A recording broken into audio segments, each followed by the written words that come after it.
1000 இப்ப ரேஷன் கடை பிரிக்கும் சொல்லி நிறைய பேர் கோரிக்கை வச்சாங்க. மாண்பு உறுப்பினர் சீனிவாசன், மாண்பு உறுப்பினர் அசோகன், பேரவைத் தலைவர் இந்த கோரிக்கை வச்சாங்க. 1000 குடும்ப அட்டைக்கு மேலுள்ள நகரப்பகுதியிலும் 800 குடும்ப அட்டைக்கு மேலுள்ள ஊரக பகுதியிலும் நியாய விலை கடைகளை படிப்படியாக பிரித்து புதிய கடைகளை திறந்து வருகிறோம். மே 21 முதல் 31/5/2024 வரை இதுவரை 699 முழு நேர நியாய விலை கடைகளும் 1310 பகுதி நேர நியாய விலை கடைகளும் மொத்தம் 2009 நியாய விலை கடைகள் புதிதாக திறக்கப்பட்டிருக்கிறது. மாண்பு உறுப்பினர்கள், நான் ஏற்கனவே சொன்னபடி எங்கெங்கெல்லாம் நியாய விலை கடை பிரிக்க வேண்டும் என்று அங்கிருக்கின்ற மாவட்ட ஆட்சித்தலைவர், கூட்டுறவு சங்கத்தின் இணைப்பதிவாளர், மாவட்ட வழங்கல் அலுவலகத்திலே மனுக்கள் கொடுங்கள். அது அதுக்கு காலதாமதம் ஏற்பட்டால் என்னையோ என்னுடைய செயலாளர் அல்லது ஆணையரிடத்திலே கொடுங்கள். அந்த கடையெல்லாம் பிரித்து தருவதற்கு மாண்புமிகு முதலமைச்சருடைய அரசு நடவடிக்கை எடுக்கப்படும் என்பதை இந்த நேரத்தில் தெரிவித்து, நியாய விலை கடைக்கு சொந்த கட்டணம் வேணும் சொன்னீங்க.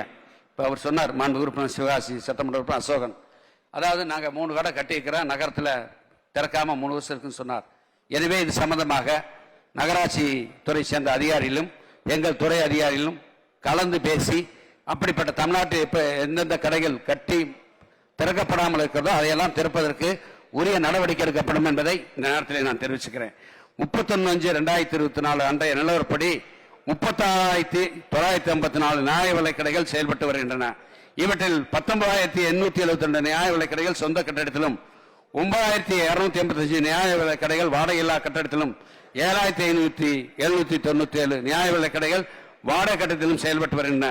இந்நிலையில் வாடகை கட்டடத்தில் செயல்படும் நியாய விலை கடைகள் சட்டமன்ற உறுப்பினர் நிதி, பாராளுமன்ற உறுப்பினர் தொகுதி வளர்ச்சியிலிருந்தும் மற்ற இதர திட்ட நிதியின் மூலமாக சொந்த கட்டணம் கட்ட நடவடிக்கை மேற்கொள்ளப்பட்டு வருகிறது.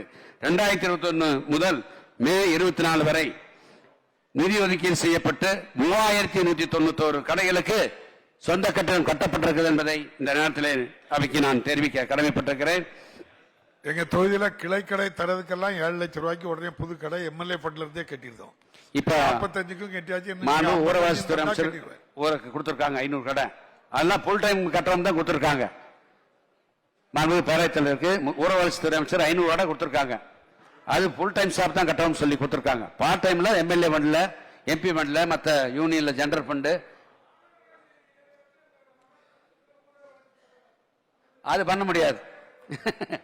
மாநகராட்சியில் ஊரக வளர்ச்சி செய்ய முடியாது. நீங்க எம்எல்ஏ ஃபண்ட் தான் கொடுக்கணும், இல்லாட்டி ஏதாச்சும் சிஎஸ்ஆர் ஃபண்ட், சமூக